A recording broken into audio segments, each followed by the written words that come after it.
আজ খুবই একটা কিউট কেকের ডেকোরেশন নিয়ে আসছি আপনাদের সাথে। এই কেকটা নিয়ে অনেক সুন্দর একটা কাহিনী আছে। এই আপুটা হচ্ছে আমার রিপিট কাস্টমার। অনেকবারই আপু আমার কাছ থেকে কেক নিয়েছে। আমি যেখান থেকে কেক তৈরি করছি, আপু আমার কাছ থেকে ছাড়া আমার জানা মতে অন্য কোথাও থেকে কেক কখনো নেয়নি। আর এই যে ছোট্ট বেবিটার জন্মদিনে প্রতিবারই আমার কাছ থেকে কেকটা নেওয়া হয়। আর সবথেকে মজার ব্যাপার হচ্ছে ও আমাকে কেক আন্টি বলে ডাকে। আমি ওর কাছে কেক আন্টি। আমার নিজের নামটাও আমার এই কাজের সাথে সাথে বিলীন হয়ে যাচ্ছে। তবে এটাও আমার কাছে অনেক বেশি আনন্দের। ও আমার বাসার সামনে দিয়ে যখনই যাই, ওর আম্মুর সাথে এইভাবে আমার পরিচয় করিয়ে দেয় যে এইটা হচ্ছে আমার কেক আন্টির বাসা। তো এটা আমার কাছে আসলে অনেক মজার একটা ব্যাপার। আর আজ সেই ছোট্ট বেবিটার জন্য আমি আমার এই স্পেশাল কেকটা তৈরি করছি। ডিজাইনটা ও নিজেই পছন্দ করছে। ও এত ছোটো তাই কী হয়েছে দেখেন, ওর পছন্দটা আমার কাছে বেশি ভালো লাগছে। এত সিম্পল আর সুন্দর একটা কালারের কেক ওর পছন্দ হয়েছে।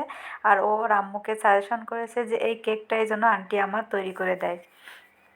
পার্সোনালি এই কেকটা আমারও অনেক বেশি প্রিয়।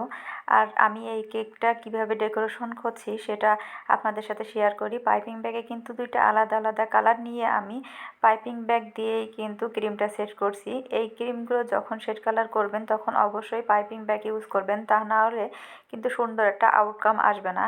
আর আমি এই যে উপরে স্পাইরাল ডিজাইনটা করছি, এটা কিন্তু শুধুমাত্র একটা চা চামচের পিছনের পাটটা দিয়েই কিন্তু আমি হাতটা ঘুরিয়ে এই ডিজাইনটা করছি। আমার যখন যেভাবে সুবিধা হয় আমি আমার কাজটা ঠিক সেইভাবেই করি। আর এই যে দ্বিতীয় পার্টটা আমি মূলত এটা 2 টিয়ার একটা কেক তৈরি করছি।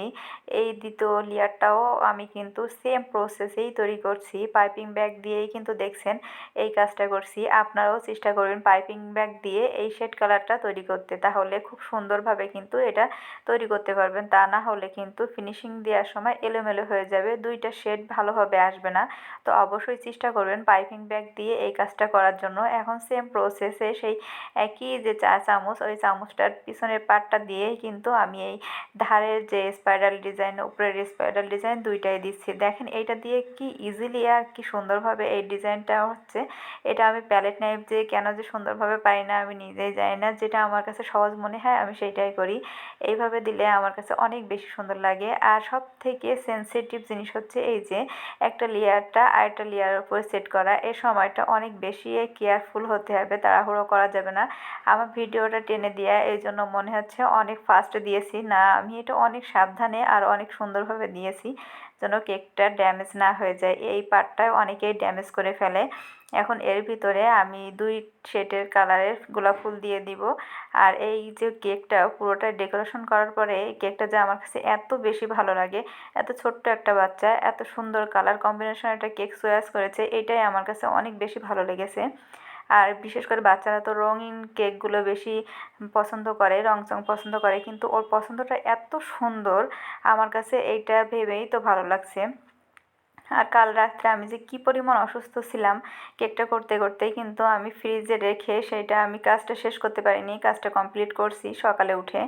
আর এইটা আমি তাও ওর সাথে বলতে পারিনি যে তোমার কেকটা আমি দিতে পারবো না, শুধুমাত্র একটাই কারণ ও আমার অনেক পছন্দের একটা বেবি, ওকে আমি না বলতে পারিনি। আমি কখনোই ওর কেকের অর্ডারটা ক্যান্সেল করতে পারবো না, যত অসুস্থ থাক না কেন। সকালবেলা উঠে আবার পুরো কেকটা আমি কমপ্লিট করে ওর কাছে দিয়েছি। ও ভীষণ খুশি হয়েছে, কেকটাও অনেক পছন্দ হয়েছে ওদের।